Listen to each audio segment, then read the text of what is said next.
Esperanza llevaba 3 años sin dormir tranquila. Después de huir de su marido que la golpeaba, había encontrado refugio en una cooperativa de mujeres que hacían artesanías para sobrevivir. Junto a otras 15 mujeres, había construido una pequeña empresa que les daba dignidad y esperanza. Pero esa mañana del 8 de marzo, 5 hombres armados irrumpieron en el taller. «Tienen 48 horas para cerrar esto o las matamos a todas». Cuando Gustavo Petro se enteró de la amenaza, no solo canceló su agenda presidencial, sino que se mudó temporalmente al taller.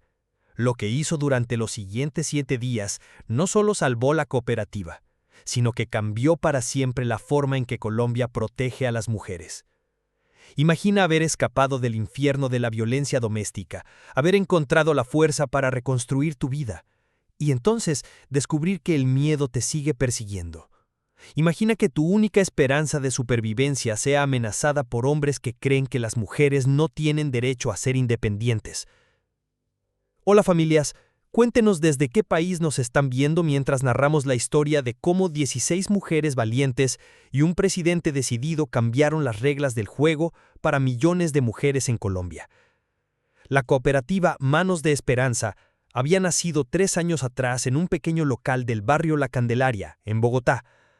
No era solo un taller de artesanías, era un santuario para mujeres que habían tocado fondo y estaban luchando por salir adelante. Esperanza Ruiz, de 34 años, había llegado allí con su hija de 5 años, María José, después de huir de su marido que la golpeaba sistemáticamente. Tenía un ojo morado, 3 costillas rotas, y lo más importante, la determinación de no volver nunca más. «Señora Esperanza», le había dicho Rosa, la coordinadora del centro, «aquí no juzgamos a nadie, aquí solo ayudamos a las mujeres a encontrar su camino». El centro había sido fundado por Carmen Delgado, una psicóloga que había dedicado su vida a ayudar a mujeres víctimas de violencia. Su modelo era simple pero efectivo: brindar refugio temporal, apoyo psicológico y, lo más importante, oportunidades económicas que permitieran a las mujeres ser independientes. Una mujer que puede mantenerse a sí misma y a sus hijos, decía Carmen, es una mujer libre. En la cooperativa, las mujeres aprendían a hacer artesanías tradicionales colombianas, tejidos, cerámicas, joyería, productos de cuero. Pero también aprendían contabilidad básica, mercadeo y administración. No era solo trabajo manual, era empoderamiento integral. Las 16 mujeres que componían la cooperativa tenían historias similares, pero únicas. Estaba Luz Marina, de 42 años, que había escapado de un marido alcohólico que la golpeaba frente a sus 3 hijos. Estaba Patricia, de 28 años, que había huido de su pueblo después de que su pareja la amenazara con matarla por negarse a prostituirse. Estaba Dolores, de 50 años, quien después de 25 años de matrimonio había descubierto que su esposo no solo la engañaba, sino que había gastado todos sus ahorros en drogas. Estaba Amparo, de 25 años, que había escapado de una red de trata de personas. Cada una había llegado rota, pero juntas habían aprendido a sanar. La cooperativa se había convertido en más que un lugar de trabajo. Era una familia elegida, una hermandad de supervivientes. «Aquí aprendimos que no estamos solas», decía Esperanza, quien se había convertido en la líder natural del grupo. «Aprendimos que juntas somos más fuertes». Durante 3 años habían construido algo hermoso. Sus productos se vendían en tiendas de comercio justo, en ferias artesanales, incluso habían conseguido contratos con hoteles para suministrar decoraciones. Facturaban 200 millones de pesos al año, y cada mujer podía mantener dignamente a su familia. Pero el éxito había atraído atención no deseada. El barrio La Candelaria tenía sus propias reglas, controladas por don Raúl Morales, un hombre de 58 años que había construido su imperio a base de intimidación y violencia. Controlaba las tiendas, los taxis, las casas de juego. Todos los negocios del barrio le pagaban impuesto de protección. Todos, excepto la cooperativa de mujeres. «Esas mujeres se creen muy importantes», le había dicho don Raúl a sus hombres. ¿Creen que por hacer cositas bonitas pueden desafiar las reglas del barrio? Durante meses había enviado emisarios para negociar con la cooperativa. Querían el 30% de las ganancias mensuales a cambio de protección. Las mujeres habían rechazado cada propuesta. Nosotras no le debemos nada a nadie. Trabajamos honradamente y no vamos a entregar nuestro dinero a ningún mafioso. La negativa había enfurecido a don Raúl. En su código machista, era inaceptable que un grupo de mujeres lo desafiara públicamente. Era una cuestión de respeto, de autoridad, de demostrar quién mandaba realmente en el barrio. La mañana del 8 de marzo, Día Internacional de la Mujer, las 16 mujeres habían llegado temprano al taller. Tenían un pedido importante que completar: 500 piezas de artesanía para un hotel de lujo que las había contratado para decorar sus habitaciones. Esperanza estaba enseñando a María José, su hija, cómo hacer pequeñas figuras de arcilla, cuando la puerta del taller se abrió violentamente. 5 hombres armados irrumpieron en el local. «¿Cuál de ustedes es la que manda aquí?», gritó el líder, un hombre alto y corpulento con cicatrices en la cara. Las mujeres se quedaron paralizadas. Esperanza se puso instintivamente frente a su hija, protegiéndola. «Yo soy la coordinadora», dijo con voz temblorosa. «Don Raúl está cansado de sus tonterías. Tienen 48 horas para cerrar este lugar o las matamos a todas. Y no crean que estamos jugando». Para demostrar que hablaba en serio, tomó una de las cerámicas más hermosas que habían hecho y la estrelló contra el suelo. Los pedazos se esparcieron por todo el taller, como símbolo de lo que les esperaba si no obedecían. «48 horas», repitió, antes de salir, dejando a las mujeres en shock total. Después de que los hombres se fueran, el taller se sumió en un silencio sepulcral. Algunas mujeres lloraban, otras temblaban de miedo. Todas sabían que don Raúl no hacía amenazas vacías. «Tenemos que cerrar», dijo Luz Marina. «No podemos arriesgar nuestras vidas». «¿Y después qué?», respondió Esperanza. «¿Volvemos a la calle? ¿Volvemos con nuestros maridos? ¿Volvemos a ser víctimas?» «Pero Esperanza», intervino Patricia, «estos hombres pueden matarnos, pueden hacerle daño a nuestros hijos». «Ya nos estaban matando antes», replicó Esperanza, con una determinación que sorprendió a todas.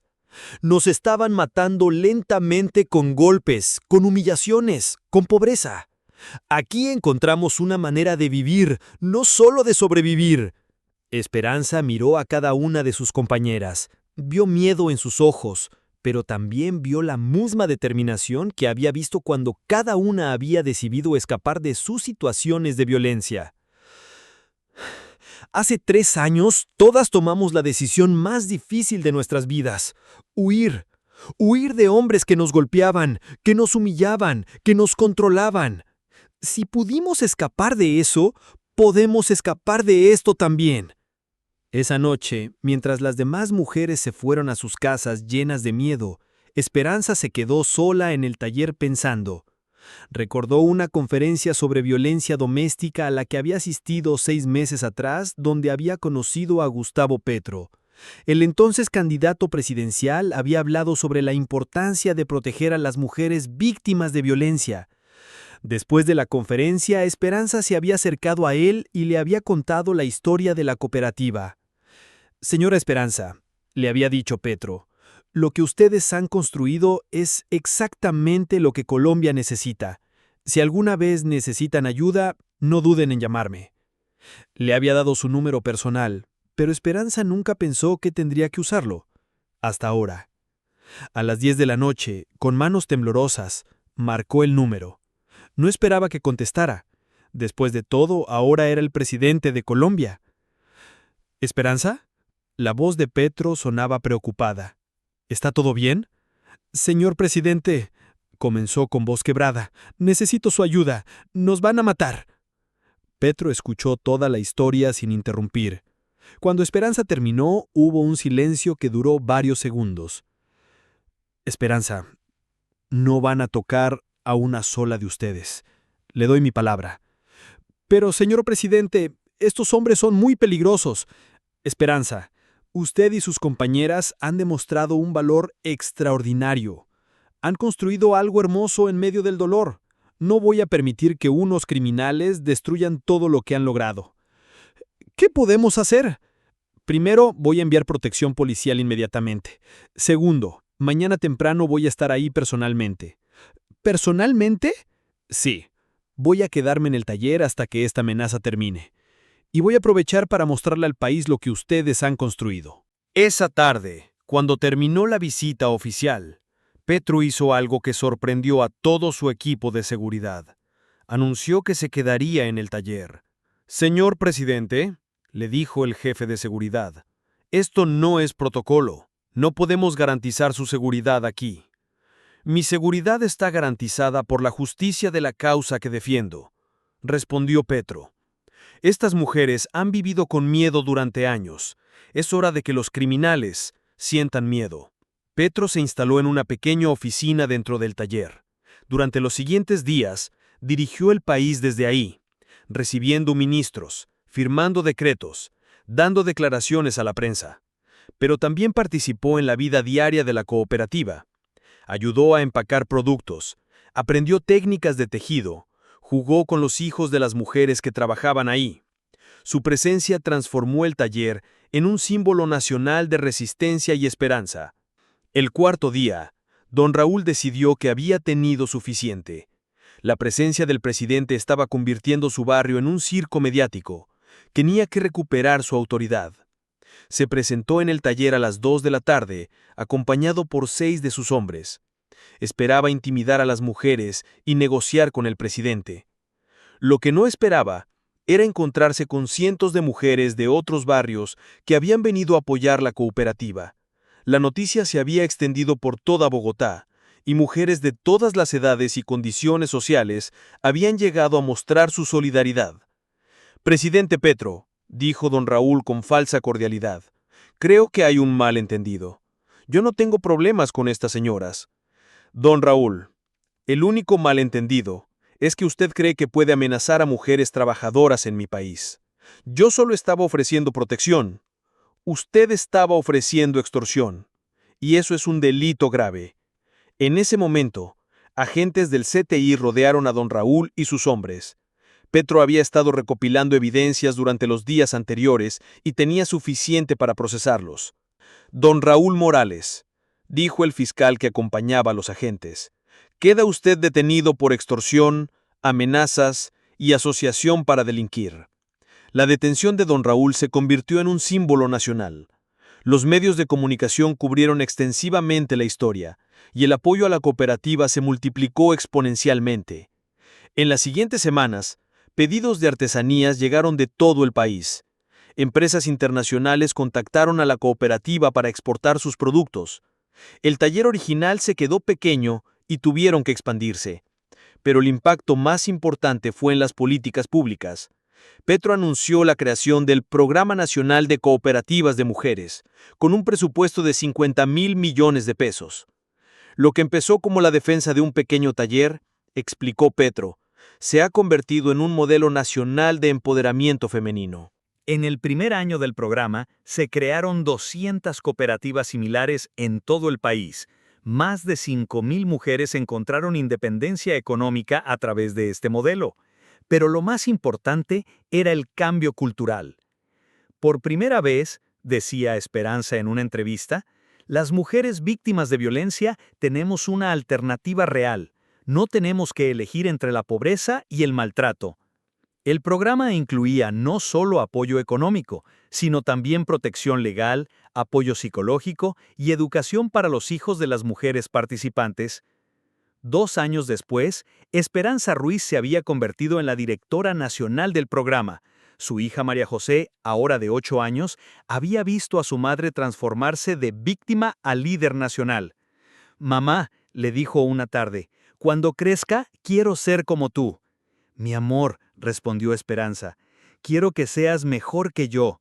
Quiero que crezcas en un mundo donde ninguna mujer tenga que huir de su casa para encontrar la paz». La cooperativa original había crecido hasta incluir 150 mujeres, Tenían su propio edificio, exportaban a 12 países y habían creado un fondo de becas para los hijos de las trabajadoras. Pero el logro más importante era que habían demostrado que era posible. Habían probado que las mujeres podían organizarse, defenderse y prosperar sin depender de hombres que las maltrataran. 5 años después, María José se había convertido en una estudiante brillante con una beca completa para estudiar administración de empresas. Quería seguir los pasos de su madre, pero llevando la cooperativa al siguiente nivel. «Mamá», le dijo un día, «quiero crear una universidad para mujeres emprendedoras. Quiero que todas las mujeres de Colombia sepan que pueden ser independientes». Esperanza la abrazó con lágrimas en los ojos. Su hija había crecido viendo mujeres fuertes, independientes, exitosas. Para ella, la violencia doméstica no era inevitable. Era algo que se podía prevenir y superar. El modelo de las cooperativas colombianas se había extendido a otros países de América Latina. Delegaciones de México, Guatemala, Perú y Ecuador habían visitado Colombia para aprender del programa. Lo que empezó como una mujer desesperada haciendo una llamada telefónica se ha convertido en un movimiento continental por los derechos de las mujeres. La ONU había reconocido el programa como modelo mundial de empoderamiento femenino. Esperanza había sido invitada a hablar en Nueva York, París y Tokio sobre su experiencia para compartir su sabiduría. La historia de Esperanza y las mujeres de la cooperativa nos enseña que el cambio real comienza cuando las personas se niegan a aceptar la injusticia como normal. Nos muestra que la solidaridad puede ser más poderosa que la violencia y que el apoyo del poder político puede multiplicar los esfuerzos de las comunidades. También nos demuestra que la verdadera protección no viene de someterse a los agresores, sino de construir alternativas que hagan la agresión irrelevante. Las mujeres de la cooperativa no vencieron a don Raúl peleándole, lo vencieron construyendo algo tan valioso que el Estado entero se comprometió a protegerlo. Hoy, cuando las mujeres colombianas enfrentan situaciones de violencia, saben que tienen opciones. Saben que pueden llamar a una línea de ayuda que las conectará con cooperativas en todo el país. Saben que pueden aprender oficios que les darán independencia económica. Y saben que hay un Estado dispuesto a protegerlas. La llamada desesperada de Esperanza no solo salvó una cooperativa, creó un movimiento que ha cambiado la vida de cientos de miles de mujeres. Porque a veces la revolución más grande comienza con una sola persona que se niega a aceptar que las cosas no pueden cambiar. El empoderamiento femenino no solo es una causa política, sino una necesidad humana. Necesitamos recordar que cuando las mujeres prosperan, sociedades enteras prosperan. Suscríbete para más historias que demuestran que el cambio es posible cuando las personas se unen para construir algo mejor. Y cuéntanos en los comentarios, ¿qué harías si fueras testigo de una situación similar? Porque al final, todos podemos ser parte de la solución.